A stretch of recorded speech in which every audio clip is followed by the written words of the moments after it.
The former student of the famed martial arts master Gotetsu, Akuma was a practitioner of the combat art known as Ansatsuken alongside his brother Gauken.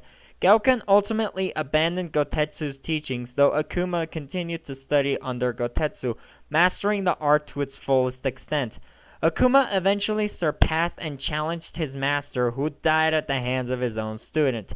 Years later, Akuma challenged his brother to a fight. Akuma was defeated, though Gauken refused to kill him. Enraged, Akuma vowed to return stronger and make his brother regret making the decision of sparing him. Gauken then successfully trained the youngs Ryu and Ken, who left to participate in the World Warrior Tournament hosted by the Shadaloo officer Zagat. After winning the tournament, Ryu returned home to find his master dead. An enraged Ken charged at Akuma, hoping to avenge the death of his master, but was defeated and Akuma disappeared for many years. Ultimately, Akuma was approached by Ryu, who challenged him to a battle. Akuma accepted, and after a long duel, Akuma was defeated, though his ultimate fate remains unknown. Created by the powerful entity known as Gaia, Orochi was a defined being referring to itself as Gaia's will. Orochi was tasked with maintaining the balance between the expansion of humanity and the preservation of nature. However, as human civilization began to expand, Orochi grew concerned of mankind's ability to maintain nature and decided to have them eradicated. Orochi was ultimately defeated by the combined might of the Kusanagi, Yasakani, and Yata clans, who sealed it away using the three mystical treasures. However, Orochi was able to escape from its prison, though in a weakened state, forcing to possess the body of a teenager known as Chris. Inside its temporary host, Orochi planned to complete its plan to wipe out humanity, though its plan was unraveled by Chizuru Yata, Kyokusanagi, and Yori Yagami. Orochi revealed itself to its enemies, determined to destroy them, but was defeated and sealed again. Hey guys, Mandalore the Maximum here, uploading my second versus video. Yes, I know, it's been a while since I last uploaded a video, but I'm back now. Now, in case you guys haven't noticed, this one is going to be a little different. I'm not going to be using Star Wars characters in this video out of a little experiment because of an idea that has been circling through my mind for quite some time. This matchup has been in my head for quite some time, so I decided to do an analysis of these two characters. So without further delay, I present for your approval, Orochi versus Akuma. Let's begin. Having studied under Gotetsu, Akuma's preferred martial art was Ansatsuken. Ansatsuken was an ancient Japanese martial art taking elements from karate, judo, and kempo. Literally meaning the murderous fist, Ansatsuken was an extremely violent and aggressive fighting style, something that Akuma favored heavily. When fighting offensively, Akuma's main tactic was to overwhelm his opponent with its mere superior strength, something that proved effective in his fight against Ken, though someone like Ryu did get the best of him. On the whole, while he has suffered his share of defeats, Akuma still remains a true force to be reckoned with, and not one to dance around circles with. Orochi's chosen fighting style is not found in any source, though there was enough presented that I was able to set up a set of statistics around him. As mentioned previously on multiple sources, Orochi doesn't engage in fistfights and instead chooses to rely on its power. However, I feel the best way to describe Orochi's fighting style is by examining the behavior employed by Orochi during its final duel with Chizuru, Yori, and Kyo, and the typical behavior found in his temporary host, Chris. Chris's main tactic when engaging opponents of equal or near equal strength is to rely on evasive maneuvers followed by immediate counterattack, something that Orochi favors heavily. The outcome of this matchup would be similar to what Gen Sarai and Evanova 95 described as a tank versus a ghost. While Orochi doesn't really have that much of a fighting style, Akuma mastered his to the absolute nth degree. Akuma gets the edge as a fighter. Akuma is a human male likely in his late 40s to early 50s. Despite his relatively advanced age, Akuma remains in excellent physical shape and health.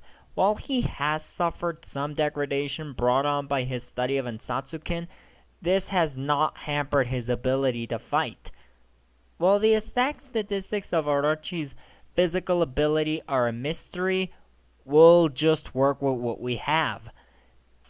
Orochi takes on the shape of a human male likely in his late 20s to early 30s, likely an adult version of his host. When comparing the exact physical statistics of these two, there's not really that much to tell. Akuma is tougher and has more muscular build, whereas Orochi is slimmer and can move at faster speed. But I doubt this would work against either of them, as Akuma can take on faster opponents just as Orochi can take on stronger opponents. No edge will be given for physical ability. Being one of the greatest warriors of the Street Fighter universe, Akuma has a number of powers and abilities attributed to him. Simply put, he has mastered the technique known as the Hadouken, which is common to all practitioners of Ansatsuken, though on a much grander scale, he is able to cause permanent damage. Akuma is mainly noted for mastering the Shin transformation, which allows him to become even more powerful. However, Akuma's true trump card is the killing intent, mainly powered by an overwhelming desire to win. On the whole, Akuma may not have such a wide range of abilities, but what he does have, he makes it count. While Orochi's powers are of a more divine nature, it does have a lot of combative applications. Simply put, it has mastered levitation, it can shapeshift, it has performed long-distance communications, it can possess both willing and unwilling subjects, as well as transfer energies to them. But I think Orochi's true trump card is the power of nothingness, clearly evidenced by the fact that Orochi doesn't have any gender. On the whole, Orochi may be a god, but he does know how to fight. This one's a little tricky. Both combatants involved use a variety of techniques, both conventional and unorthodox. Ultimately, what I think decides this is the abilities that each of them has that are alien to the other. In Akuma's case, the killing intent. In Orochi's case, the power of nothingness. Okay, you want me to talk about them. The killing intent is a form of ki that is rooted in the darkest aspect of the human instinct, including the desire to survive, trample, and impose over opposition. And on a metaphysical level, the natural occurrence and manifestation of loss, decline, and destruction. The power of nothingness is a state of consciousness transcending ordinary perspective born through spiritual and mental refinement. Pretty close, but I do believe Orochi's power of nothingness is more effective than Akuma's killing intent. Orochi gets the edge in powers and abilities. And now we've reached the verdict. Both combatants involved hold a great level of martial skill and power. So the question still begs, which is the better villain? There was no edge given for physical ability, as they can both handle what the other is bringing to the table. So which is more effective? Akuma's greater fighting style or Orochi's superior power?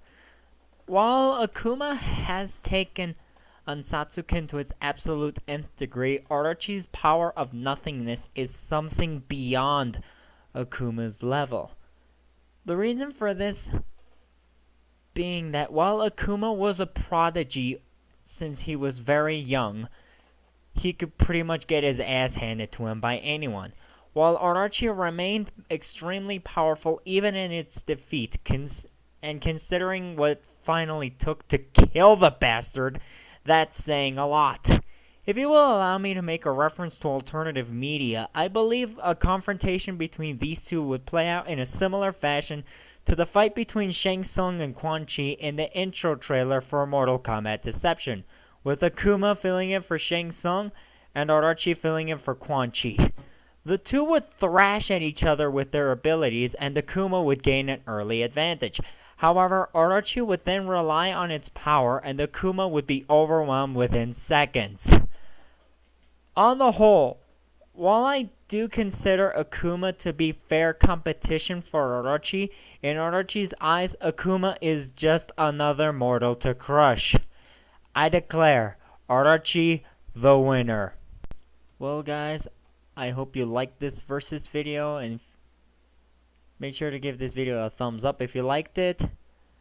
Feel free to subscribe and leave suggestions for future matchups in the comment section below. Again, sorry for the delay. It's just I've been having some technical problems, but now I'm back and I will continue to do these videos.